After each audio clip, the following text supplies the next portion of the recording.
I joined the Air Force partly because my dad had been an Air Force chaplain, and he passed away a few years ago, and I was kind of missing him.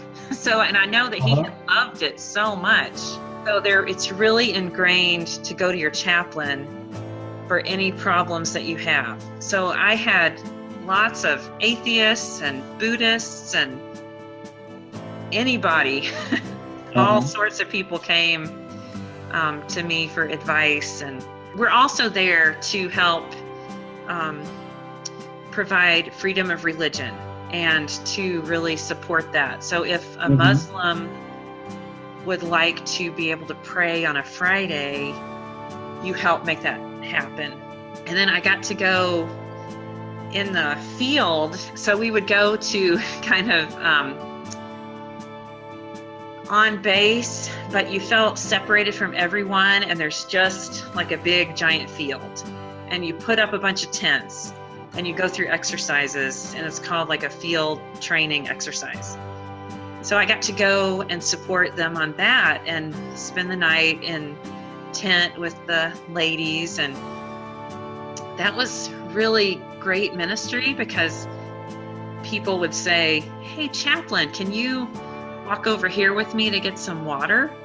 And I always knew that was code for, "Can I tell you about my post-traumatic stress syndrome?" Or about this girl that broke up with me. Or yes, a lot of it was, I think something so great about this ministry is it's kind of like campus ministry, because it's the same age, like 18 to 22, many of them, and a lot of them would never step into a church. And yet you're there, you're a visible reminder of the holy, and you get to be yourself. You can't stand up in front of a crowd and tell them all about your faith. But one-on-one, if someone asks, "So what do you believe about this, chaplain?" you can totally be yourself and speak freely. And I mean, you get to talk to the generals and the colonels and tell them what you think. And they will really listen to you, and they really take seriously what you say. As a woman, I found them really welcoming, which was really nice. I was the only female in my basic chaplain course. There were 25 of us, and I was the only woman. We had a Muslim, and he was one of 2 Muslim chaplains that are in the Air Force. He was in my basic chaplain course. And I think that was also good for everyone to experience. I really think it's such a great ministry. And even if you're a pacifist, you can be a chaplain. I mean, you never, ever, ever are allowed to touch a gun.